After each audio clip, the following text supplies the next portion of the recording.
Annual Economists Conference 2017 on Managing Growth for Social Inclusion. Thank you all for being here today. We are very delighted to have two very distinguished keynote speakers with us today. Dr. Siddiqur Rahman Osmani, Professor of Developmental Economics at the University of Ulster, UK, and Professor David Hulme, CEO, Effective States and Inclusive Development, Research Center, University of Manchester, UK. Without further delay, I would like to request Dr. Bazlul Khondker, Chairman of SANEM and Professor of Department of Economics, University of Dhaka, to chair this session, and Dr. Selim Raihan, the Executive Director of SANEM and Professor of Department of Economics, University of Dhaka, to provide his opening remarks. Thank you. Good morning, and welcome to the second SANEM annual conference, Economics Conference.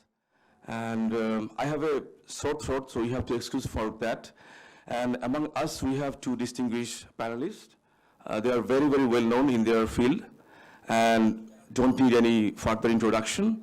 And we're already late by 20 minutes, so we have to start with the sessions events, and I'll start with Selim.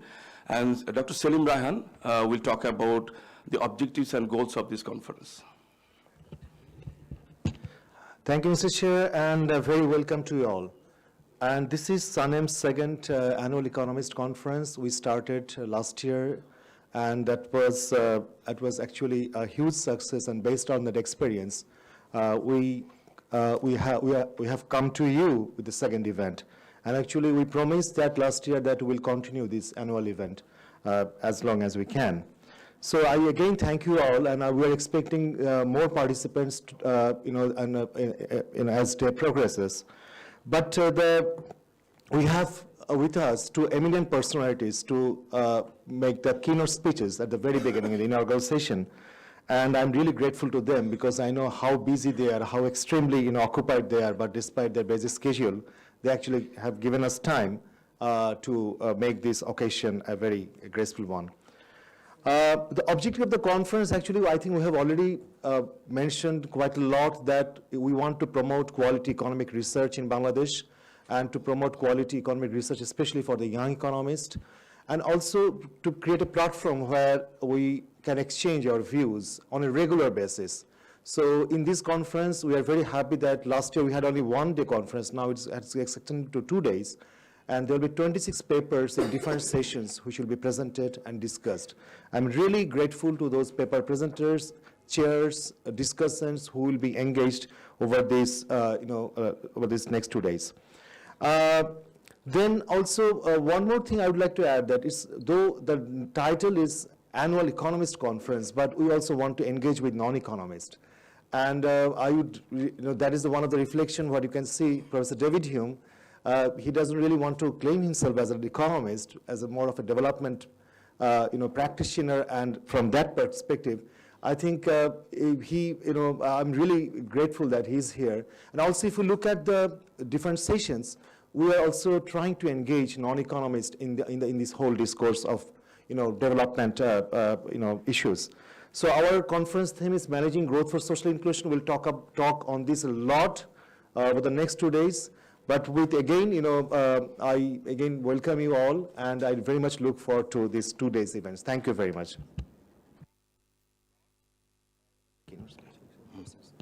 Thank you, Selim. Now we move to this, the second event.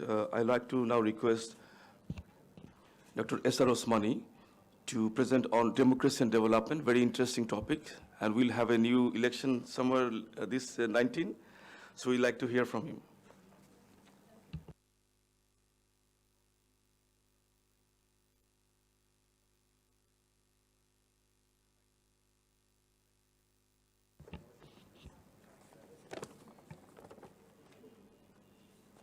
বন্ধ করতে পারি?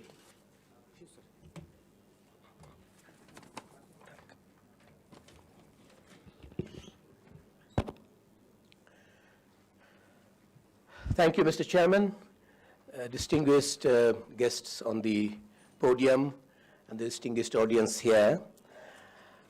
I am very glad to be here today, to be able to participate in SANEM's conference.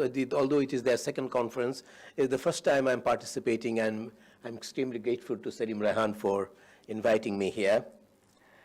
The topic as my lecture today, I'm not going to give any PowerPoint presentation. I don't have a written paper either.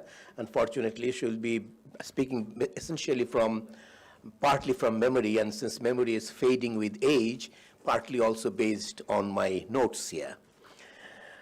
The topic, as Selim has said, is democracy and development.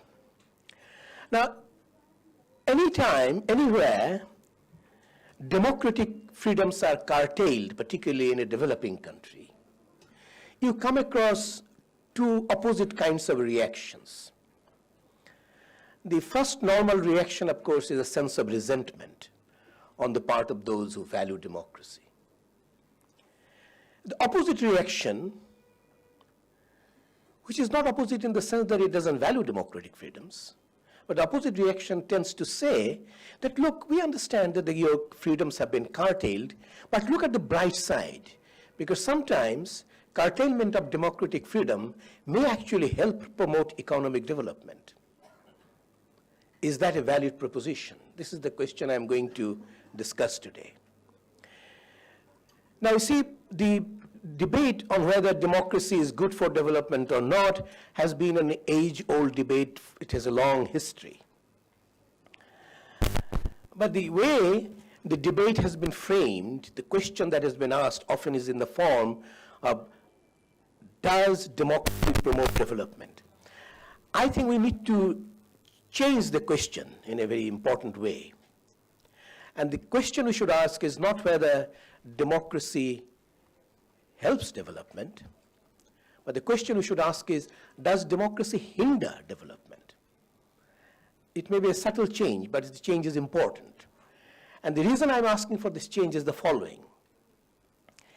You see, if you think of a broader definition of development, development is not just material well-being. Development also includes expansion of freedoms of all kinds, including expansion of democratic freedoms, your civil and political freedoms. In that sense, democratic freedom is a constituent of development itself. So in that sense, democracy has two roles in the context of development. One is the constitutive role, and the other is the instrumental role. The constitutive role is always positive. If you have democratic freedoms, it helps in one dimension of development, which is the freedom dimension of development. Then the question arises, what is the instrumental role? If in the instrumental role we find, imagine that we come to the conclusion that democracy neither helps nor hinders development, it is neutral. If that were the conclusion, then our overall conclusion would be democracy wins. Because on the one hand, it promotes the freedom dimension of development, which is the constitutive value of democracy. On the other hand, it doesn't do anything to harm the other economic dimensions of development. So by Pareto criteria, democracy is the superior arrangement. So the only thing we need to ask is, does democracy hinder development? If it does hinder development, there is a conflict here between the constitutive role and the instrumental role. If there is such a conflict, then we may have to make a compromise. But if there is no such conflict, no compromise, democracy wins. So that's the reason I want to ask the question, does democracy hinder development? The other side of the coin is, does lack of democratic freedom promote development? In an extreme form, does autocracy promote development? If you ask the question in this form, then you find that actually there are a number of arguments that have been made in the literature which seem to claim that yes, autocracy can promote development better than democracy. Before I enter into those arguments, let's make one thing clear, first of all, that before going into the relative question of whether autocracy or democracy is better, in an absolute sense, we have to accept that autocracy can promote development in an absolute sense. There are many examples in the world where developments have occurred under autocratic regimes. You only have to look at some of the East Asian countries. There are also some good, sound theoretical reasons why autocracy can promote development. Although autocrats themselves may not be particularly interested in the well-being of the people, they can still promote development. And one such argument was made by the famous political economist Mankar Olson in an article called Dictatorship, Democracy and Development, published in 1993. He made an interesting distinction between roving bandits and stationary bandits, equating autocrats with stationary bandits. The argument simply is this: when there is anarchy, roving bandits are plundering the people. They have a very short-term interest. They plunder as much as they can and go away. But if you have a stationary bandit, then you do not want to plunder too much, because you want to stay there, so you want to improve the productive potential in the future so that you can plunder more in the future. So in order to support his own desire to plunder, the autocrat, the stationary bandit, may want to promote development so the productive potential of the economy grows, and therefore his opportunity to plunder also grows. So for his own self-interest, a stationary bandit would promote economic development and growth. And we have known quite a few stationary bandits in our own lifetime, in our own lands, and you know who they are. And they did promote development to some extent. So in an absolute sense, autocracy can promote development. And in that sense, one can argue that democracy is not necessary for development. But that's not the real issue. The issue is not whether it's necessary. The issue is the relative one. Is autocracy superior to democracy? In this superiority context, a number of arguments have been proposed by some who argue that democracy may be a good thing in its own sake, but autocracy is actually better for development. Three arguments I shall mention. There are a number of arguments. I shall focus on three. The first argument is based on accumulation, savings, investment, and growth. The first argument says that in a democratic society, there will be too much pressure for immediate consumption because the poor people want to have a better life immediately. And if you spend too much on consumption, very little will be left to save, to accumulate and invest, and therefore growth will be slow.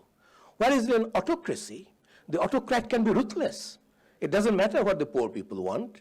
They can be ruthless in constraining consumption so that more savings can be generated, more capital can be accumulated, and growth will be faster. That's the accumulation route through which autocrats are supposed to promote growth better. A second route is called insulation from pressure group politics. The argument is, in democracy, there are too many interest groups vying with each other, trying to influence the democratic process, the politicians, the legislature, and the bureaucrats. And because of the interest group pressures, the government often cannot adopt policies that are efficient and productive for the economy, because they have to pander to special interest groups. Whereas in autocracy, the autocrat can insulate himself from this pressure because he doesn't have to listen to anybody. So because he can insulate himself, he can adopt policies that are efficient and productive for the economy. That's the second argument for the superiority of autocracy. The third argument is a slightly subtle one. It says that its argument actually goes back to the famous French sociologist cum jurist of the 19th century, Alexis de Tocqueville, who in his well-known paper, celebrated book on democracy in America, made the argument in a rudimentary form. Then it was subsequently formalized by economists Alan Mesler and Richards. The argument is that in a democracy, there will be pressure for redistribution towards the poor, and the redistribution will happen only by raising taxes. And the greater the pressure of redistribution towards the poor, the higher will be the taxes. But taxes have distortionary effects on the economy, and therefore those higher taxes will retard the growth of the economy. But in a democracy, in an autocracy, there is no such pressure. so taxes can be kept low. Therefore, the disincentive effect on the economy can be kept low. This is called the Tocqueville effect on taxes, and therefore the distortionary effects. Now, these theoretical arguments in favor of autocracy, however, each of them can be contested. The first two arguments, which says that the autocrat can actually promote development by promoting faster accumulation and by insulating themselves against pressure groups, only suggests that autocrats can do those things. But can doesn't mean will. They can, but will they do so? What is in it for them? Why would one trust? What is the motivation of the autocrats? If you ask the motivation question, then it is not at all obvious that the autocrat will do what is good for the economy. The motivation of the autocrat, think of this allegory of the stationary bandit. What does a stationary bandit wants to do? He wants to maximize his own earnings from the economy over a period of time. He is a profit maximizer. He's a surplus maximizer, not profit maximizer. He is a surplus maximizer.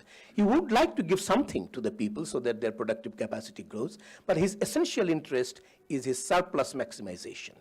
And the strategies and policies that maximizes his surplus doesn't necessarily maximize the national income of the country. Even if the national income falls, if his share of that income goes up, he can still increase his surplus. So surplus maximization does not require national income maximization or productive potential maximization. And that is an argument that Khondker also had made against autocracy, that they may have the capacity to accumulate faster and grow faster. But just because they have the capacity, they are not going to use it because their main interest is in surplus extraction. And what maximizes their surplus will not necessarily maximize the national income of the country. Another argument that has been made against this idea is by a political economist called James Robinson in a very interesting paper titled Theories of Bad Policies, published in 1998. His argument was that look at the autocrat again. He wants to improve the productive potential, of course, of the country because that will give him a base from which he can plunder more. But he has to use some machinery to extract those surplus. Now the problem is that the institutions that you will create to promote the productive potential, property rights, a system of institutions whereby people's contracts will be respected, those economic freedoms and guarantee of rights which are essential for improving the productive potential economy. These very institutions may actually hamper his own capacity to extract the surplus. So the institutions which will promote development are not necessarily the institutions that you want because the same institution will tie his hands. Therefore, he will not choose the growth promoting institutions. He will promote bad policies for the country because that's what he needs in order to extract his own surplus. The final argument, the Tocqueville argument that the pressure for taxes will be high pressure for high taxes will be higher in a democracy rather than autocracy, actually been contested by an economist called Woo-Jin Lee, who wrote a paper in 2003 in Journal of Development Economics. He said, well, there is this pressure from the poor people in democracy to redistribute in their favor, and that might lead to higher taxes in democracy. But that doesn't mean there is no other pressure in autocracy. In autocracy, there will be a pressure for redistribution in favor of the autocrat and the elite group who works with him. And because of this pressure for redistribution distribution bias in favor of the elites, they might too want to raise the taxes so that more surplus can be created for redistribution. Of course, the elite is aware that if you raise taxes too high, then the disincentive effects may reduce national income. But so what? If you reduce the national income, if the share of the redistribution goes up, the percentage goes up, the higher percentage of the reduced income can still be high for them. This is what Lee calls the Olson effect. So if you posit the Tocqueville effect on the one hand and the Olson effect on the other, the net effect is not necessarily favorable in terms of autocracy. So on theoretical grounds, there is no reason to believe that autocracy is superior to democracy in promoting development. Conversely, there is no reason to believe that democracy will hinder development compared to lack of democracy. So what is the evidence? These are theoretical arguments. What's the evidence regarding the relative superiority of the two systems? Now, until about the middle of the 2000s, around 2005, 2006, until that time, the general consensus amongst most people who had studied this phenomenon empirically, the general consensus was the evidence is inconclusive. Many studies showed that democracy promotes development better than autocracy. Many other studies showed the opposite, that autocracy promotes development better than democracy. And many other studies showed that we don't know. It just, there is no real difference. So the evidence was taken to be inconclusive. But there has been further research in the last decade. And this recent research actually overturns that consensus and conclusively demonstrates that on balance, democracy performs better than autocracy in promoting development. It doesn't mean that every democracy will be necessarily superior to every autocracy. It's a statistical generalization, which means on the average, democracies do perform better than autocracies in promoting growth. I'm talking about economic growth for the time being. Economic growth, on balance, democracy does superior, overturning the consensus that existed in the mid-2000s. Second, already in the mid-2000s, there was already a consensus that whatever happens to growth, there is clear evidence that democracy promotes human development better than autocracy. If you leave aside growth, but look at other things like education, infant mortality, life expectancy, and other dimensions of human development, there was already a consensus at that time that democracy is better for that. And that consensus has been strengthened by recent research, which has confirmed that yes, democracy is superior when it comes to promoting human development. The third empirical finding is that, and that was again accepted in the mid-2000s, that even at the time when people were saying that effect on growth evidence is inconclusive, even at that time there was a general agreement from empirical research that democratic countries had more stable growth and autocratic countries has more volatile growth. And one of the pioneering researchers in this area is our own, very own Bangladeshi young professor at Yale, Mushfiq Mubarak, who one of his earliest researchers demonstrated that autocracies may have higher growth on the average, but that growth is volatile, goes up and down, whereas democracies, even if the average is low, goes on a more stable path. And volatility of growth may actually create, in the long term, slow growth by creating uncertainty. And in that respect, democracy is superior. The final finding I want to emphasize is that when people look at effect of democracy on whether it is growth or human development, whatever, you can look at it two perspectives. What is the effect of democracy today on growth 5 years from now? But you also can look at what is the effect of history of democracy. How many years have you been democratic? Have you been democratic for 5 years? Have you been democratic for 20 years, 50 years? And they show that the longer you have a democratic experience, the better the growth performance and human development performance at any given level of, present level of democracy. So history matters. History of democracy matters. How long we have been practicing democracy matters. And this is an argument which reinforces one of the arguments that Olson had made in his 1993 famous paper, that yes, autocrats can do good for the economy, can promote growth, because it will also help him to plunder the resources. But in most cases, autocratic growth will be short-lived and uncertain, because autocratic regimes change in an uncertain manner, violent manner in most cases. So people who want to invest are unsure of what's going to happen when this particular autocrat goes away.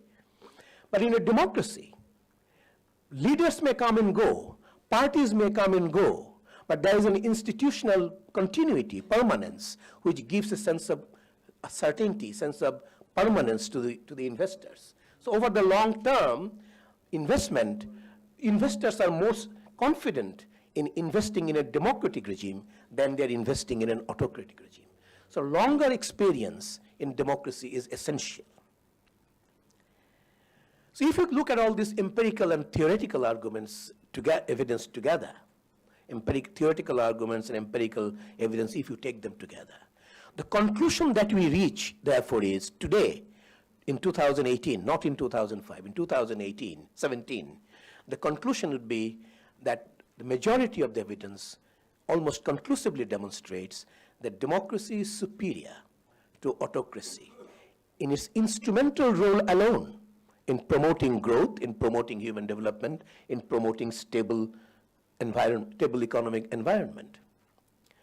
Now, even if that was not the conclusion, even if we are simply saying that democracy is no worse than autocracy in terms of instrumental value, as I argued, we would still say that democracy wins, because with this constitutive value plus no less instrumental value, democracy would be still superior.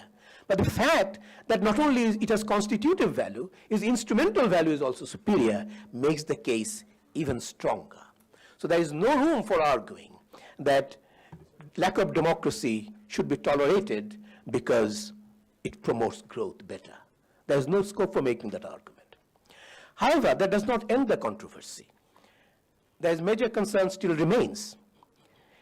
You may say that democracy is good for you, but people often come back and ask, well, it's good, but are we ready for it? In Bangladesh, in today's climate, I myself have been often asked this question, are we ready for democracy? If you are not ready for democracy, then what does it matter if democracy is good or not? Wait for the future. Now that's an interesting argument, and actually this argument takes two rather different forms. One is more narrowly economic, and the other more broadly socio-cultural. The economic argument has been enshrined from a long time ago, actually starting from Aristotle to Hobbes, and then actually formalized by a famous political sociologist called Seymour Lipset in a paper published in 1959, which entitled Some Social Requisites for Democracy. In that paper, he demonstrated empirically, claimed to demonstrate empirically, that democracy doesn't happen in poor countries normally. That democracy happens only at a higher level of economic development and the structural changes that go with it. That hypothesis has come to be known in the political science literature as the Modernization Theory.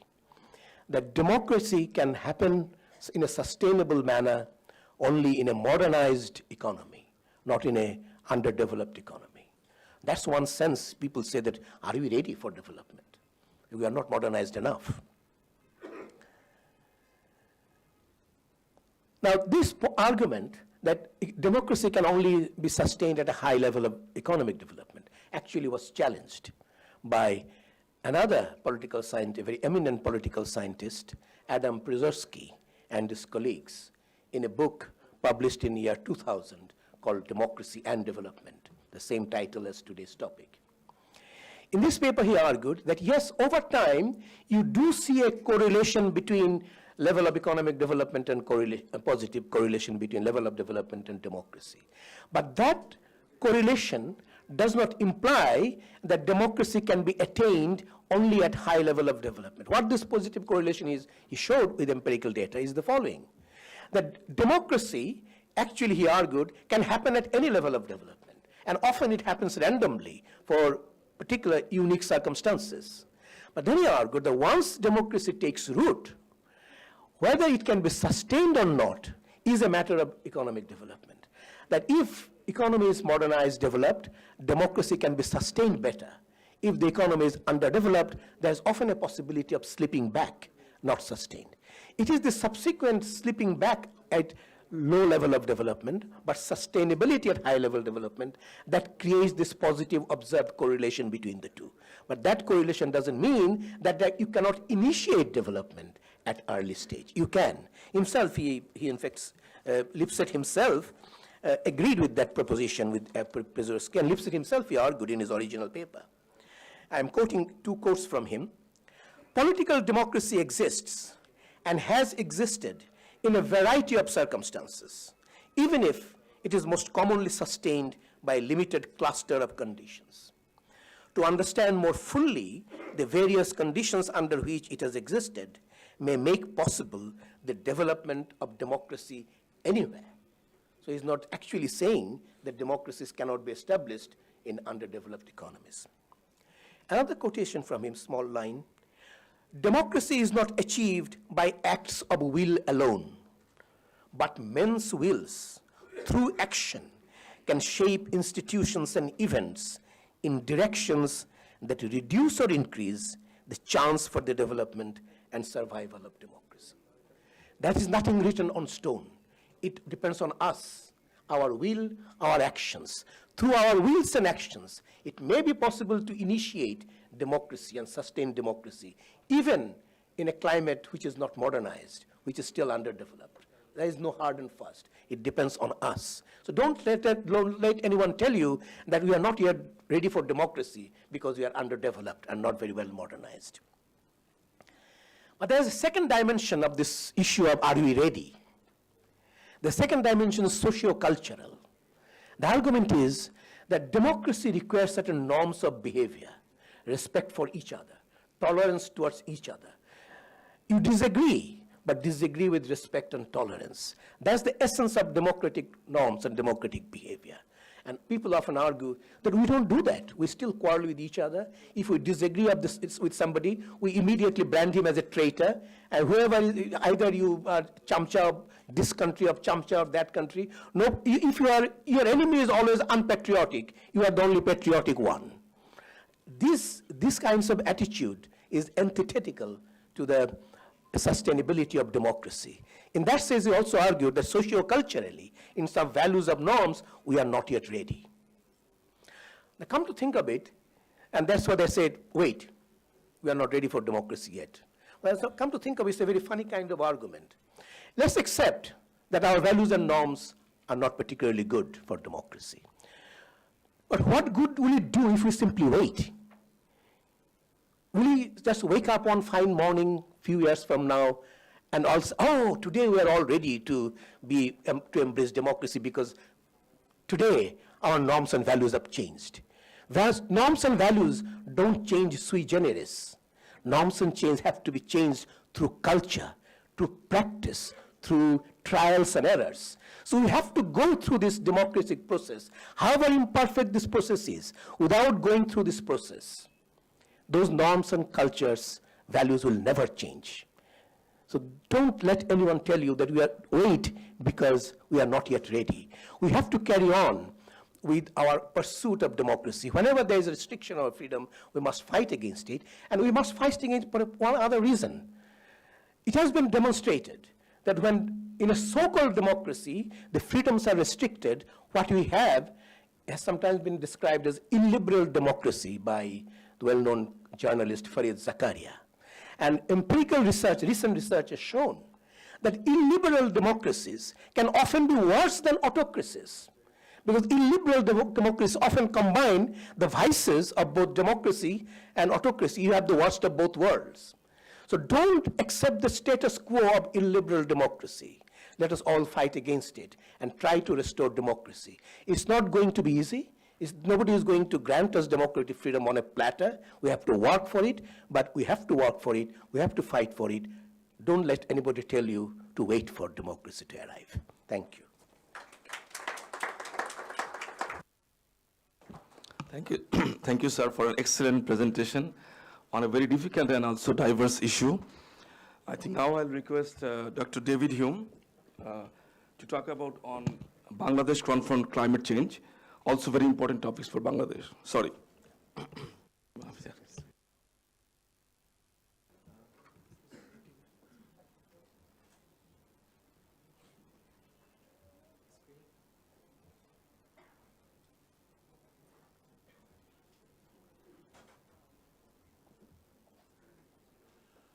Okay, hopefully the slides may come off, but yeah, they're mainly here so that I can remember what to say today. It's a great honor to be here today, and I have to thank colleagues at SANEM and Selim Raihan for inviting me here today. I think as Selim hinted at the beginning, I'm not an economist. I originally trained as an economic geographer and have wandered across the disciplines, but I've learned a lot from economists over the time, and sometimes also looked at them rather strangely and thought, how can you believe the world is, you know, can be assumed to be as simple as your model is telling me? So I've learned a lot, and also at times been horrified at what economists do.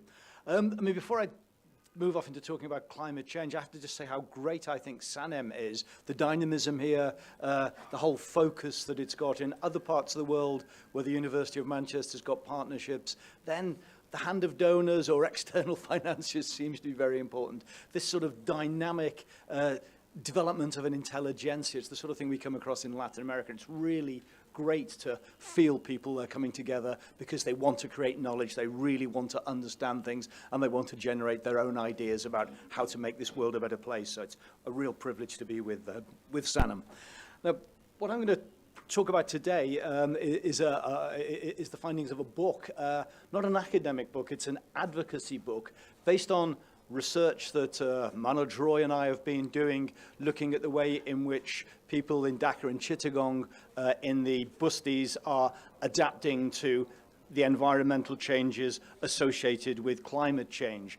But we decided that we'd move into an advocacy text to try and take some of those findings back to the West, back to the UK and Europe and the USA, to help people understand that climate change was not something which would be solved by gifts from rich nations to poor nations, from rich people to poor people, but that climate change was something that was already being dealt with in parts of the world that are not seen as privileged, being dealt with by poorer people with more limited resources. And we produced this book, Bangladesh Confronts Climate Change, Keeping Our Heads Above Water. Hopefully it's going open access soon, and you might get access to it, but its real audience is actually targeted for the people who are creating the problem, which tend to be in the richer countries and tend to be the 10% of the world who are using carbon rather profligately. You might look at me with that, and I will try to, well, we can see whether I can explain my own position on it. I've also taken a few slides from my colleague Kevin Anderson, who works at the Tyndall Centre on Climate Change in Manchester. He's a climate change modeller.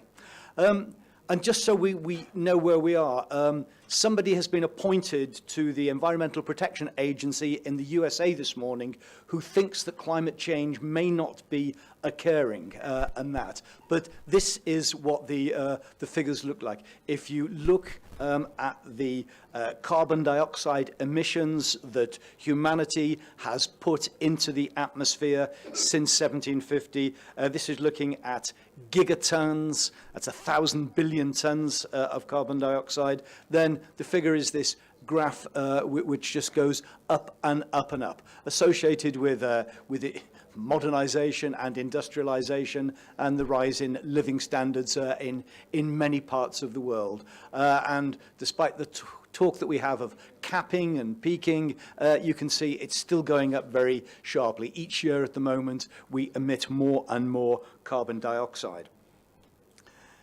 The Intergovernmental Panel on Climate Change predicts that climate change will have many effects, and if you look at Bangladesh, then it argues that these are going to be pretty hard, that environmental problems will intensify in Bangladesh. 4 particular ways. The cyclones will be stronger. The present modelling says they won't be more frequent, as was thought maybe early on they might be, but it will be that they will be stronger. The winds will be fiercer, the surges will be higher. One of the alarming things I'm told by engineers at Buet is that many of the buildings in Dhaka that have been built to standards to resist high-power winds, the winds now are predicted to get stronger than the levels to which they were built at. And most of the buildings, obviously, in Dhaka have not been built to that strength. We hear that there'll be increased and more intense rainfall, particularly episodes of rainfall that will be very heavy, increased river flooding, and sea level rise will occur. So there's a whole set of things that will make Bangladesh more difficult to live in. Can the country cope?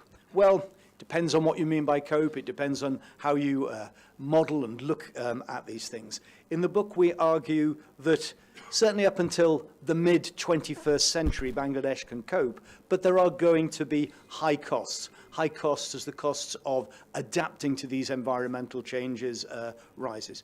If we were to achieve a capping of 1.5 degrees Celsius in global warming, the cap that Bangladesh has been very effectively encouraging other countries to think about, then we argue Bangladesh could cope, but there would need to be substantial investments and there would be substantial costs.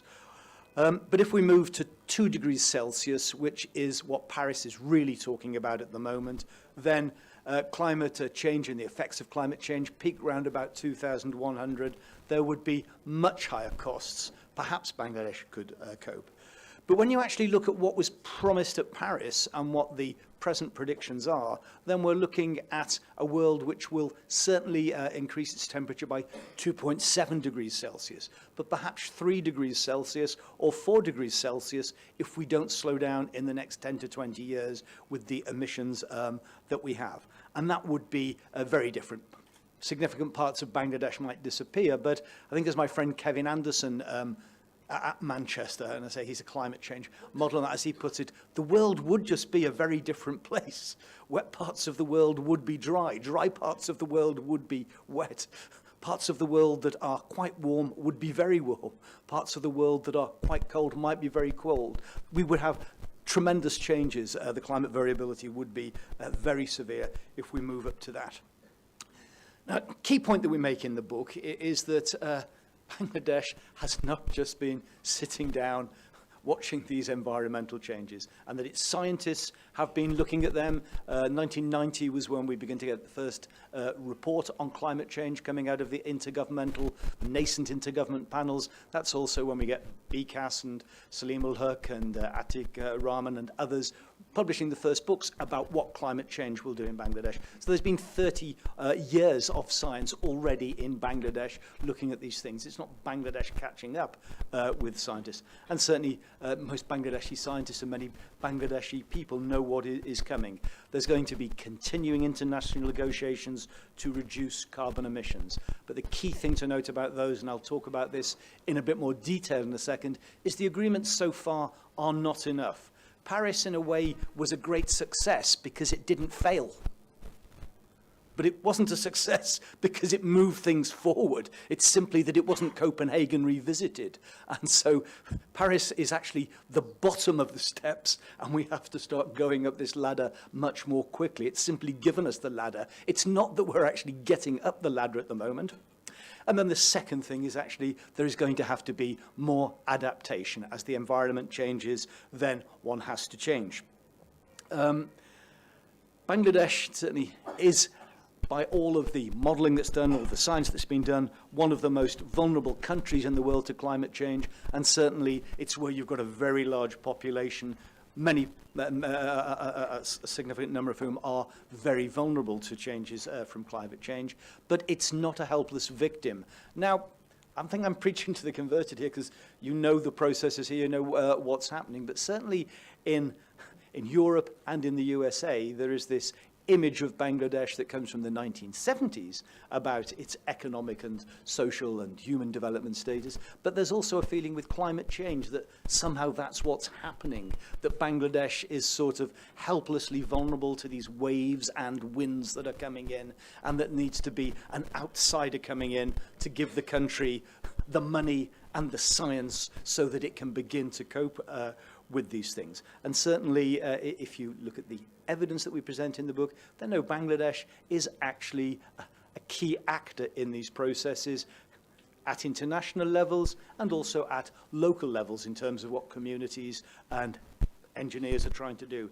If one looks internationally, then Bangladesh has taken a real lead in getting the least developed countries group at the United Nations, the 48 countries in that group, in helping to shape the global negotiations. And Bangladesh played a key part of the role in getting 1.5 degrees Celsius global warming fitted into the Paris Agreement.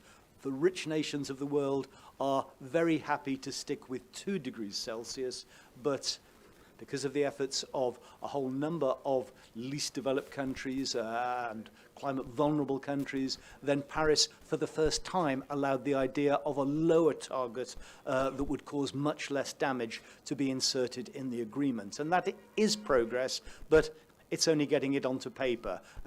Getting it into action will take a lot more effort.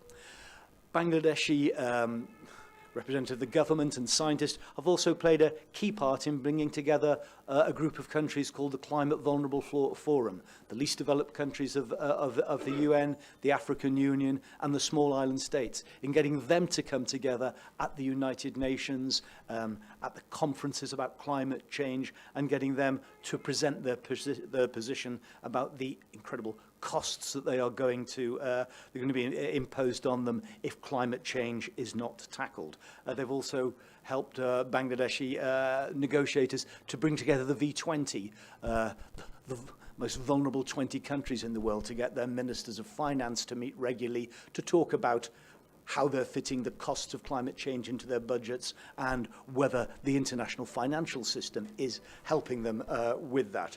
So there is a great deal of action at the international level in Bangladesh, but there's also been action by Bangladeshi scientists and engineers to look at what's happening in the country and work out how to deal with it.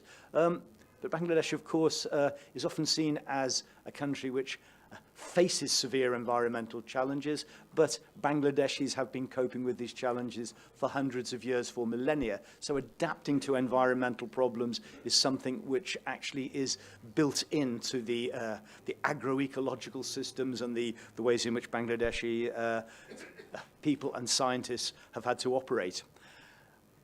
It's the slide I use sort of with audiences in Europe and the USA to help them understand very simply what the costs of climate change might be. Here we see a lady in a flooded area paddling in her canoe to go and get fresh water. The image that I use to help people understand this is if you look at the house, it's been raised, and it's raised above the floods. So there's been an adaptation there, paid for by this household, which means that they are avoiding, at the moment, rising levels of flood. If you look at the water pump that's right in the front, it can't be used, which is why she's having to paddle off to find a water pump from which she can get water.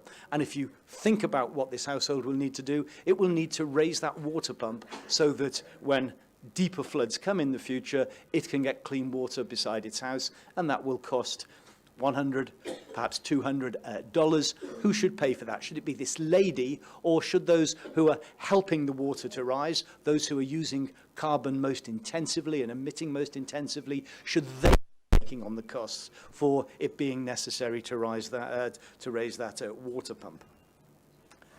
Now, when we think specifically about Bangladesh and we move from the international role to what's happening here, then obviously the key thing is that Bangladesh is essentially a living delta. It's a country that maps itself onto an extremely dynamic physical environment, a delta.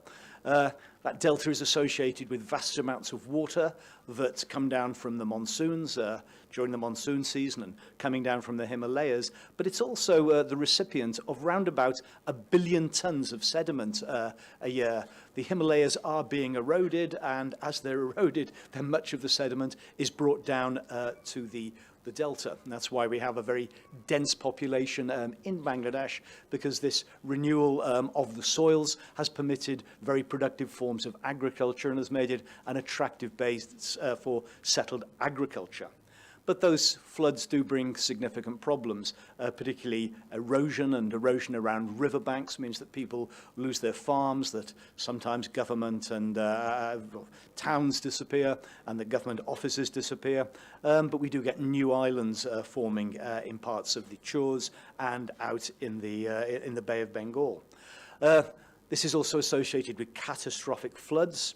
say roughly once every decade, when much of the country is flooded and when economic life is slowed down dramatically. And then we've also got the annual cyclones, which every 10 to 15 years can be extremely severe.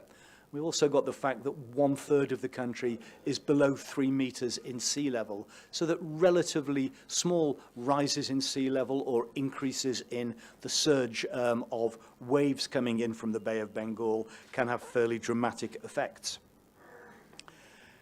The country, and I suppose as is known in the country, has moved from this idea of a basket case to a development success.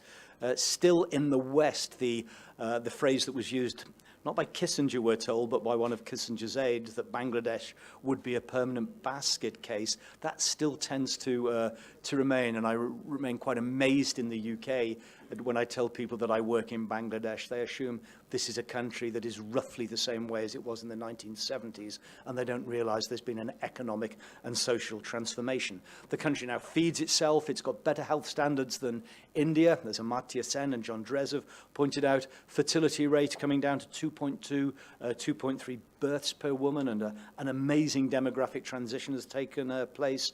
And certainly economic growth has been able to promote human development. That we've had the demographic dividend and we've got human development. But there's also underlying forces, which I think Hossein Zila Rahman has been writing about and talking about a lot recently, just of the amount of innovation that is occurring in Bangladesh, the adaptation, the research, sometimes high-level scientific research, but often lower-level technological advances that have occurred. And if one looks at this, one can certainly look at the way that Boro rice was developed in Bangladesh and went around the country so quickly. Microfinance, these institutions of microfinance, which I think Siddiqur, Osmani and I disagree about some of the impacts on, but certainly one of the things that one can see there is that's created hundreds of thousands of jobs for lower middle class people across the country. It's really contributed to economic growth processes, solar panels and a set of other things. And so certainly there are dynamics here which appear to be indigenous, not simply taking on what's happening in the outside world. One of the real success stories that one can point to, and that certainly I've been able to talk in the USA about this, that people weren't understanding, was that Bangladesh has largely been responsible on its own grounds for reducing cyclone deaths by 99%, that the super cyclone of 1970 left 500,000 dead, and that was the sort of figure that might have been expected. By 1991, that's going down significantly, and that most recently, when we look at 2007, then it's more than 3,000 dead. That's a terrible thing to happen, but cyclones that did used to cause hundreds of thousands of deaths can now be expected to only cause thousands of deaths. That's because of shelters, because of effective early warning systems, the meteorological system working much better, the forms of information transmission that have been set up, and having 50,000 volunteers able to go out and tell people about it. And certainly the cyclone shelters have been a key element of this. They're very effective. They have many problems, such as access to them, such as the position of women in them and what happens, whether women can get access and whether they're treated well in them. Substantial problems, but those cyclone shelters have certainly helped, and it certainly looks with these predictions about climate change as though a lot more cyclone shelters are going to be needed, and they're going to have to be constructed to much higher standards because they're going to have to cope with higher powers of winds and higher surges. The cities, work Manoj Roy and I have done with other colleagues at Brack University, Fergus Johannan and others on this, are a real concern, because quite how, particularly the mega cities of Dhaka and Chittagong, how they will adapt to climate change, and particularly for the poorer people in those cities, is not clearer. More than 40% of the populations are living in low-income settlements in the cities. How increasing environmental problems due to climate change will affect their living standards and also their livelihoods is not well understood. How flooding, increased cyclone damage and disrupted livelihoods will be managed is not at all clear on that. And certainly when one looks at Bangladesh's climate change strategy and action plan, which it's been argued certainly is is a document that takes things forward. It's been used in many other countries to say this is the sort of planning that you should be doing about climate change. That identifies 20 priority actions, but none of those actions are about how to support or assist people who live in low-income settlements and busties in Dhaka or Chittagong, and we need to get the urban environment incorporated into the climate change strategy and action plan. One of the ways, certainly, in which Bangladeshi scientists are looking at helping to move things forward is by looking at the feasibility of raising the land more quickly than land will be flooded as sea rises. And certainly, if one looks at the history of water and land management in Bangladesh, then there's evidence that over the centuries, systems of tidal river management have allowed the trapping of sediment when in the dry season the tides move inland, and if the water is managed effectively, it's possible to raise the land by capturing the sediment. The dikes and polders that were built often with USAID funding and funding from Europe in the late colonial period, but later on in the period immediately after independence, have not proved particularly effective. This is a repaired patch where a cyclone had breached one of the polders, but the use of, in a way, of technology and science based upon what happens in Holland and what we do with the Rhine in Europe has not transferred effectively to Bangladesh. The transfer of that Western engineering expertise did not work well in the 60s, 70s and 80s, and so we do need to be thinking about systems perhaps building upon both historical knowledge in Bangladesh and the work of Bangladeshi scientists at Buet to see how we could use tidal river management to raise the land. If that can be achieved and if that is done, then it will mean that new dams and polders will have to be built. Every 30 years, it will probably be necessary to flood many areas with saline land to let the sediment come in during the dry season, and there will be substantial engineering costs and substantial livelihood costs for farmers whose land is tilled saline for 3 or 4 years afterwards. And we certainly have to think about who should pay for that. Should it be Bangladesh, or should it be those who are using carbon in ways that are changing the climate? The country is already spending round about $1 billion a year, it's estimated, on adapting to climate change. 3/4 of that is from domestic funds, round about the other quarter coming from the World Bank, often as loans. And so a key question that I'm putting to audiences in Europe and the USA is who should pay for the stronger cyclone shelters, for the research that we need, for constructing the new polders and raising the land. The obvious answer is the countries who've caused global warming. They've been very good at the moment at making promises, but they haven't really delivered on those promises to Bangladesh or to other countries yet.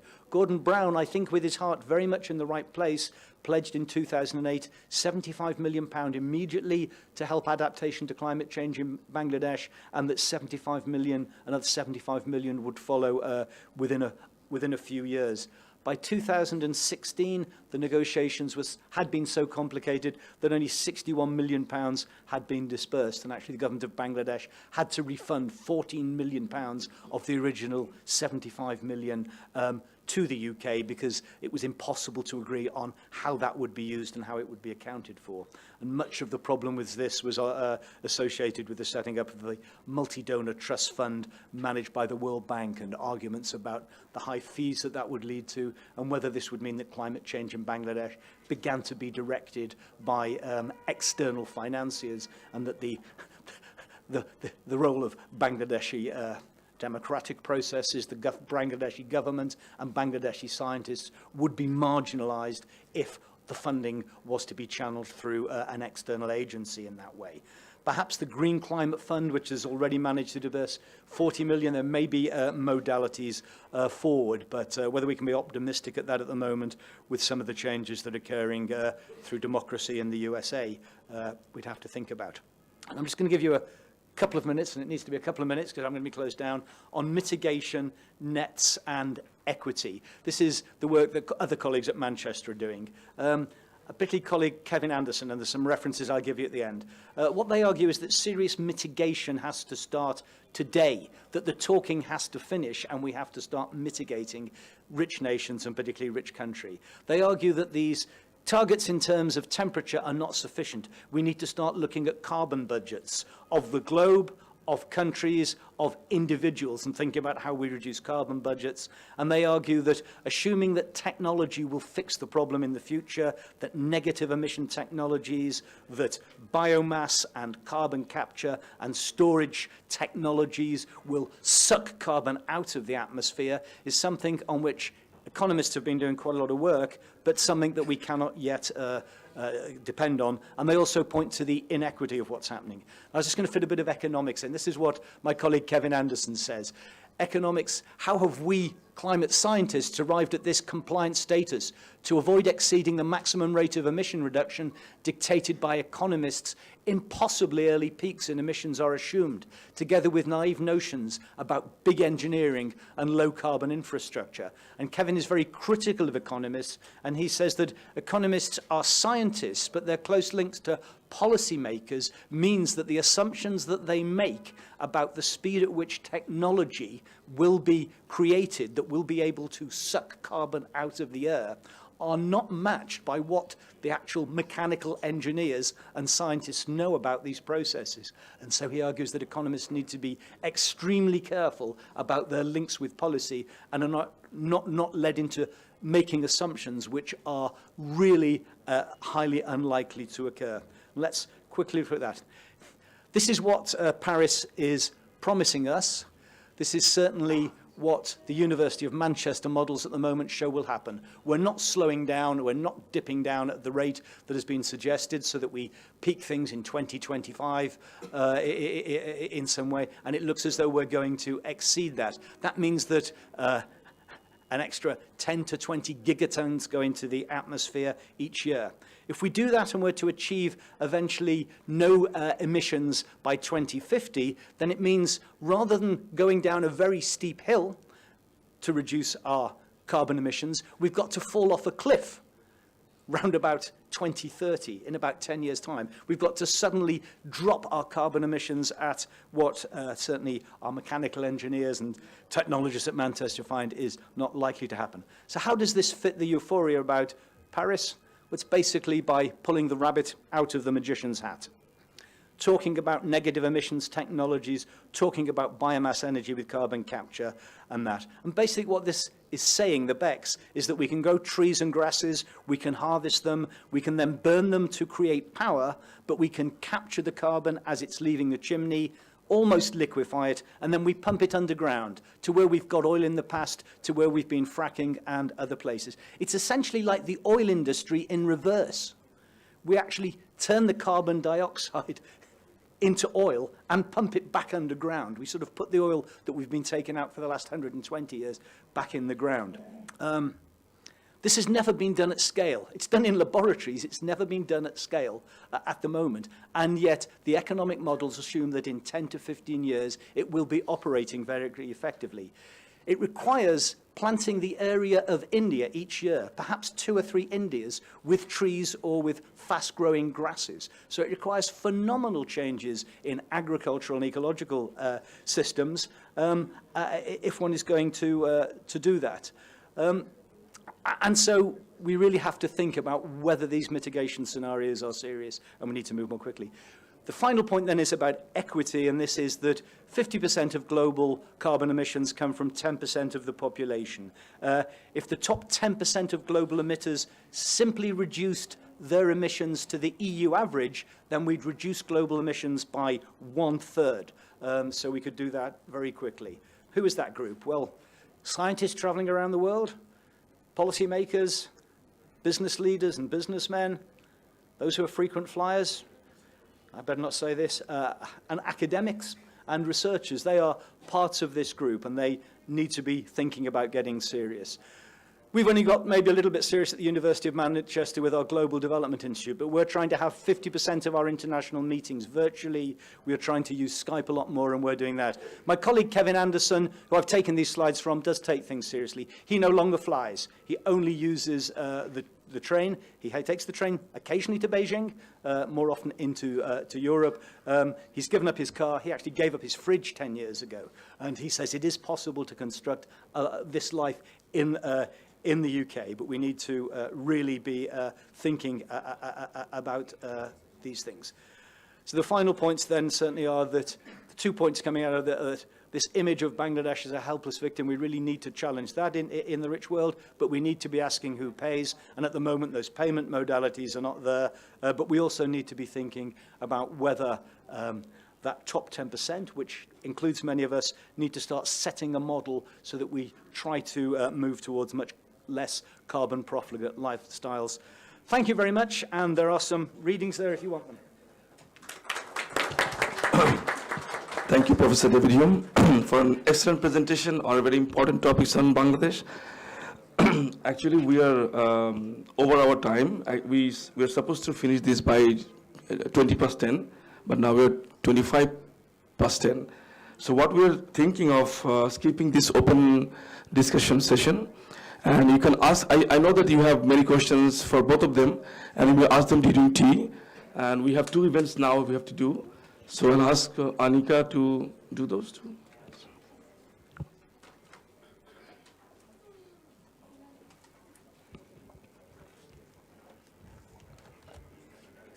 Thank you everyone for bearing with us for the inaugural session. We'll now move on to the Crest presenting ceremony.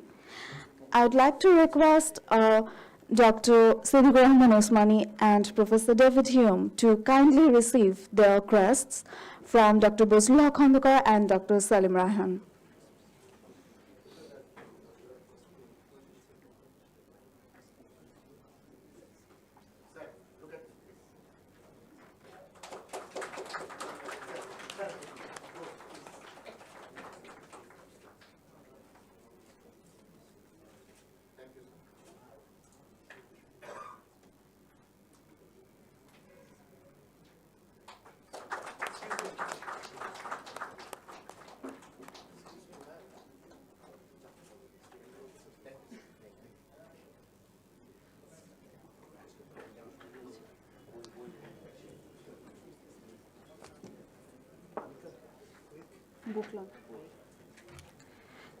Dear audience, we're now going to have the book launching session. I'd like to request Dr. Selim Raihan to launch the book titled Let's Think Aloud, Shall We? And share a few words with us on this book.